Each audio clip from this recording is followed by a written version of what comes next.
Welcome back to Suresh Yadav the bike Olga's. అందరూ ఎలా ఉన్నారో ఐ హోప్ అందరూ బాగుండాలని కోరుకుంటున్నాను. ఈరోజు వీడియో ఏంటంటే మీకు కనపడిస్తుంది కదా హోండా డియో, దీని రైడ్ రివ్యూ. హోండా డియోలో వచ్చేసి రెండు వేరియంట్లు ఉన్నాయి, ఒకటి స్టాండర్డ్ ఒకటి డిలెక్స్. మనం వచ్చేసి హోండా డిలెక్స్ రైడ్ రివ్యూ ఇది. ఫస్ట్ ఫ్రంట్ నుంచి స్టార్ట్ చేద్దాం.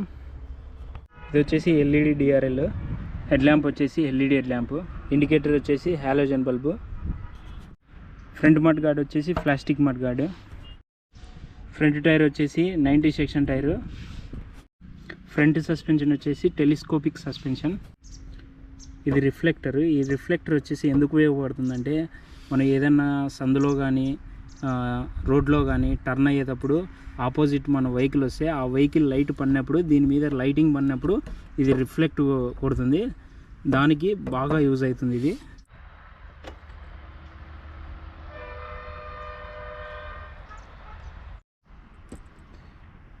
ఇది హోండా డిలెక్స్ కాబట్టి దీనికి డిజిటల్ మీటర్ వస్తుంది, అదే స్టాండర్డ్కి అయితే అనలాగ్ మీటర్ వస్తుంది.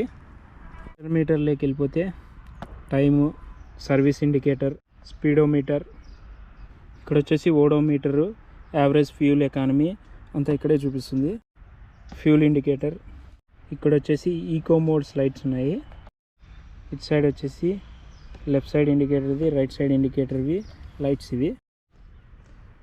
పాస్ లైట్, ఇండికేటర్స్, హారను, ఇక్కడ వచ్చేసి ఇగ్నిషను. సీట్ హైట్ వచ్చేసి 650 mm, సింగిల్ సీటు. ఇంకా సీట్ కింద వచ్చేసి హెల్మెట్ పెట్టుకోవడానికి స్పేస్ ఉంది.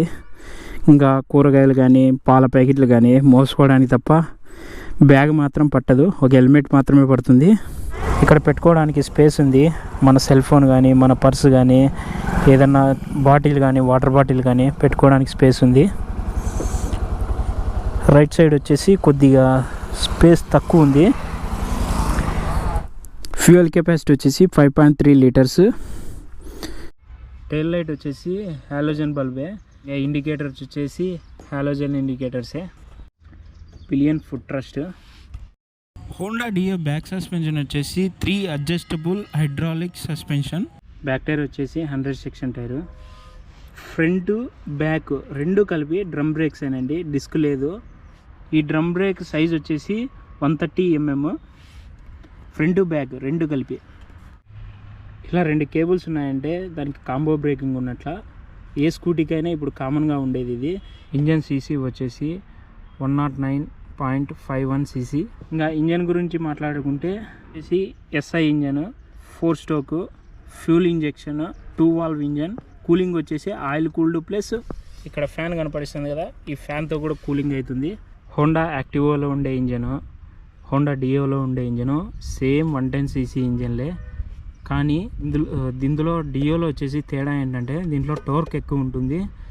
ఇంజన్ పవర్ వచ్చేసి 7.76 PS, 8000 RPM. టార్క్ వచ్చేసి 9 Nm టార్క్, 4750 RPM.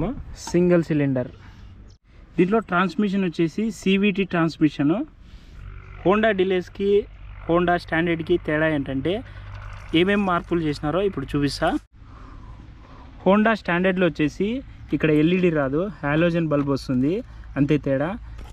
ఇంకో మార్పు ఏంటంటే ఇక్కడ వచ్చేసి స్టాండర్డ్లో డిజిటల్ మీటర్ రాదు, అనలాగ్ మీటర్ వస్తుంది. అంటే అనలాగ్ మీటర్ అంటే ఏం లేదు, ముళ్ళులు ఉంటుంది. ఫ్యూల్కైనా స్పీడోమీటర్కైనా రెండు ముళ్ళులు ఉంటుంది, అంతే. దాన్నే అనలాగ్ మీటర్ అంటారు. యూత్ ఎక్కువగా ఇష్టపడే స్కూటీ ఇది, ఎందుకంటే దీంట్లో ఆఫ్ రోడ్ చేసే క్యాపబిలిటీ ఉంది. ఎందుకంటే దీని గ్రౌండ్ క్లియరెన్స్ వచ్చేసి 160 mm, అందుకే దీన్ని పికప్ ఎక్కువ. ఎందుకంటే హోండా యాక్టివ్ కింద ఇది టార్క్ ఎక్కువ, అందుకే ఇది యూత్ చాలా ఇష్టపడుతుంది ఈ స్కూటీని. టార్క్ ఎక్కువ ఉంటే ఇంజన్ యాక్సిలరేషన్ భలే స్పీడ్గా ఉంటుంది, అందుకే దీన్ని యూత్ ఎక్కువగా ఇష్టపడతారు. ఇప్పుడు హైవే మీదకి వెళ్ళి దీని టాప్ స్పీడ్ చెక్ చేద్దాం. ఇది BS6. ఈ బండి తీసుకొని 3 months 6 months అయింది. షోరూంలో వెళ్తే షోరూంలో ఒక మనిషిని కూర్చోబెట్టి ఓన్లీ అలా షోరూమ్ దగ్గరనే తిప్పనిస్తారు, అందుకని కస్టమర్ దగ్గర తీసుకొని రివ్యూ చేస్తున్నా దీన్ని. దీని కంపెనీ మైలేజ్ వచ్చేసి 55 చెప్పింది కంపెనీ, కానీ 40నే ఇస్తుంది మైలేజ్. ఇది నా ఫ్రెండ్ చెప్పినది, ఇది నా ఫ్రెండ్ బైక్. ఇప్పుడు టాప్ స్పీడ్ చెక్ చేద్దాం.